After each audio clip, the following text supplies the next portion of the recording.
اور دوسری بات وہ اما السائل فلا تنہر، جو آپ سے مانگنے کے لیے آتا ہے سائل، اس کو جھڑکنا نہیں، اس کے ساتھ اچھے انداز میں پیش آنا۔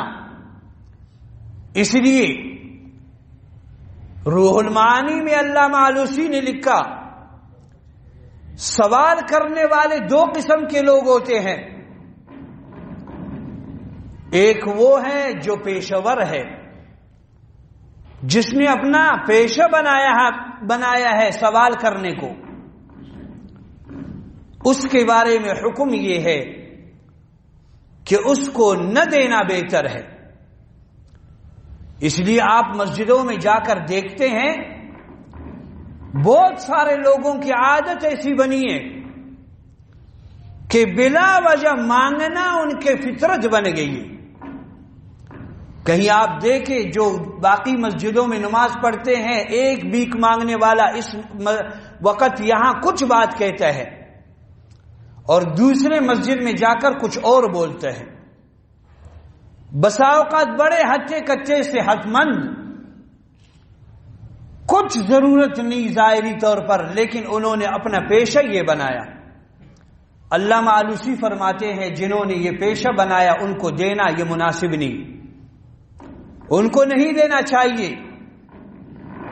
اور وہ حدیث بھی ذہن میں ہو، جس بندے نے، نبی اکرم صلی اللہ علیہ وسلم نے فرمایا کہ صرف اپنے مال کو بڑھانے کے لیے سوال کرتا ہے، گویا اس نے جہنم کے ایندھن کو اپنے لیے بلایا، اب اس کی مرضی کہ زیادہ مانگے یا کم مانگے۔ جو بندہ کم مانگتا ہے تھوڑا سا آگ گویا انہوں نے مانگ لی کسی سے، زیادہ مانگتا ہے زیادہ مانگ لیا۔ اور ایک حدیث میں پاک پیغمبر صلی اللہ علیہ وسلم نے فرمایا جو بندہ غربت کے زمانے میں حالات سب پہ آتے ہیں، حالات آنے کے بعد جو بندہ اپنے مصیبت کو، پریشانی کو اللہ کے علاوہ مخلوق کے سامنے پیش کرتا ہے تو اللہ رب العزت پھر اس کو اسی طرح غریب بنا دیتا ہے، ہمیشہ فقیر ہوتا ہے۔ اور جو اللہ کے سامنے اپنے غربت کو پیش کرے گا اللہ اس پر عافیت کا معاملہ کرتا ہے۔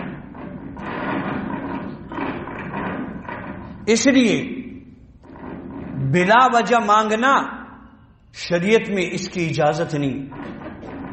اور میں نے عرض کیا کہ علامہ آلوسی بھی یہ فرماتے ہیں کہ جو بندہ پیشور ہے، اپنا پیشہ بنایا ہے مانگنا، اس کو دینا، اس سے وہ خود اعلان کرے یہ بھی گناہ ہے، جو بندہ اس کو دیتا ہے وہ بھی گناہگار ہے۔ بالخصوص بحر محیط میں ہے کہ بلا وجہ مسجد میں مانگنا یہ مکروہ ہے، گناہ ہے، اور جو بندہ اس کے ساتھ مدد کرے گا مسجد میں وہ بھی گناہ میں شامل ہو جائے گا، شریک ہو جائے گا۔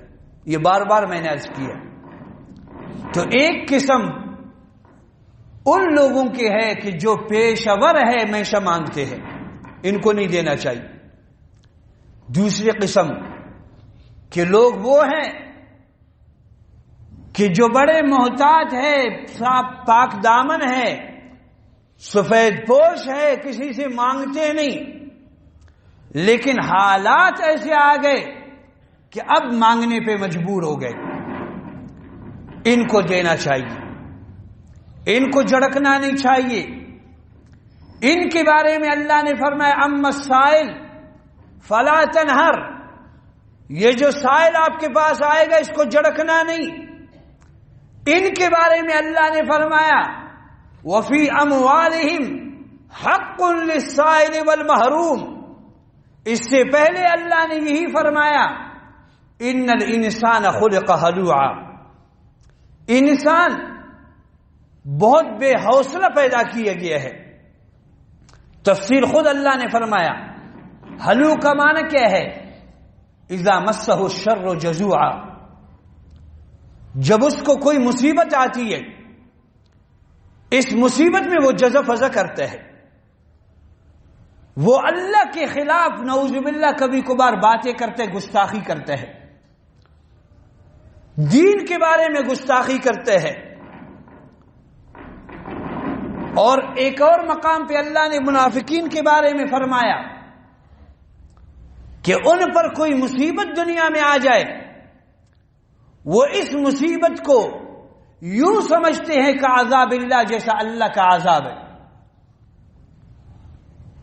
یہ انسان کی فطرت ہے.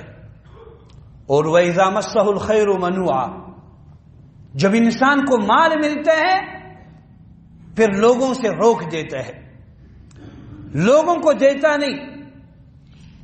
جیسا قارون نے کہا تھا کہ انما اوتیا، یہ جو علم، یہ جو مال مجھے دیا گیا، علی علم عندی، میرے اپنے قابلیت کی وجہ سے، لہذا کمایا میں نے، محنت میں نے کی، دوسرے غریبوں کو کیوں میں دوں. ایک دن مجھے اچھا ایک عالم سمجھدار بتا رہا تھا کہ کسی نے، آج کل تو سوشل میڈیا کا زمانہ ہے، ہر ایک دیکھتا ہے،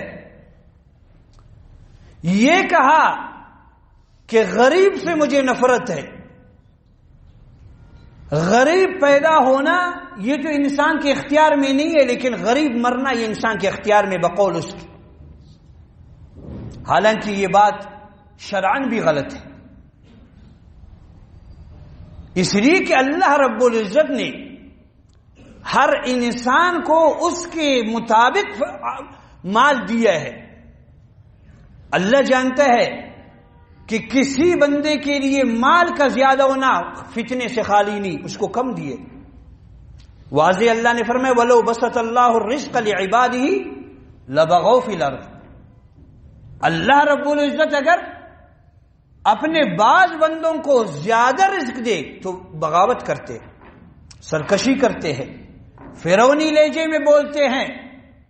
آج ہم سب دیکھتے ہیں کہ 10 سال پہلے غربت کی زندگی، آج اللہ نے مال و دولت سے نوازا. کئی ایسے ہیں فرعونی لہجے میں بات کرتے ہیں. ایک غریب، ایک مسکین جو واقعی محتاج ہے اس کے پاس آتا ہے، وہ اس کو کیا سے کیا نہیں سناتا، اس کو گالی تک دیتا ہے. حالانکہ یقیناً اللہ نے فرمایا کہ غربت یہ اللہ رب العزت نے کسی کے مقدر میں رکھا ہے. اس لیے اگر سب کے سب مالدار ہو جاتے پھر غریب کو کھلاتا کون؟ پھر یہ زکوٰۃ وصول کرنے والا کون ہوتا تھا؟ پھر اس آیت کا مطلب کیا ہے؟ وَفِي أَمْوَالِهِمْ حَقٌّ لِلسَّائِلِ وَالْمَحْرُومِ. انسان کے مال میں زکوٰۃ کے علاوہ ان کا بھی حق ہے، جو مانگتا ہے اور جو نہیں مانگتا ان کا بھی حق. صرف زکوٰۃ تک بات ختم نہیں ہوتی، صرف فرض نماز پڑھو بات ختم نہیں ہے، ثواب ملے گا. لیکن ہر انسان، ہر مسلمان چاہتا ہے کہ مجھے ثواب زیادہ ملے. چاہتا ہے نہیں چاہتا؟ جب یہ چاہتا ہے تو نوافل کی کثرت کرے گا، سنتیں پڑھے گا. زکوٰۃ ادا کرنا فرض ہے، یہ تو ہر مسلمان پر ہے، لیکن زکوٰۃ کے علاوہ باقی غریبوں کا خیالداری رکھنا یہ بھی ہر مسلمان کے ذمہ لازمی ہے. درمیان میں یہ بات میں عرض کروں کہ جہاں جگہ خالی ہے اس کو ابھی سے پر کریں. یہ بعد والے حضرات گردنیں پلانگ کے آتے ہیں، گناہ کا عمل ہے، یہ نہیں کرنا چاہیے. بس جہاں آپ کو جگہ ملے وہیں بیٹھے، جزاکم اللہ. اور جہاں جگہ خالی نظر آ رہے پیچھے صف والے ذرا ہمت کرے آگے آ جائے، جزاکم اللہ. نماز کا وقت ہوئے، میں اپنے باتیں سمیٹ رہا ہوں. عرض یہ کر رہا تھا، آگے آنے کی کوشش فرمائیں کہ اللہ نے فرمایا کہ جو واقعی مستحق ہے وہ اگر مانگتا ہے اس کو جھڑکنا نہیں، اس کو کچھ دینا چاہیے، کیونکہ یہ مال اللہ نے آپ کو عطا فرمایا. یقیناً آپ کی قابلیت اس میں ہے، آپ کی محنت اس میں ہے، لیکن ایسے لوگوں کو ہم جانتے ہیں صبح سے شام تک وہ محنت مزدوری کرتے ہیں، تب بھی ان کو 1000 روپے ملتا ہے. ایسے لوگ آپ لوگوں نے دیکھا نہیں دیکھا؟ دیکھے ہے؟ اور ایسے لوگ ہیں جو 2 گھنٹے دفتر جاتے ہیں، 2-3 دستخطیں کرنے کے بعد دن میں 5,000 بھی ان کو ملتے ہیں، اس سے بھی زیادہ آپ جاؤ۔ تو یہ مقدر کی بات ہے کہ اس بیچارے نے محنت کی، اس کے مقدر میں 1,000 روپے لکھا ہوا ہے، اس کے مقدر میں دن میں 10,000 روپے لکھا ہوا۔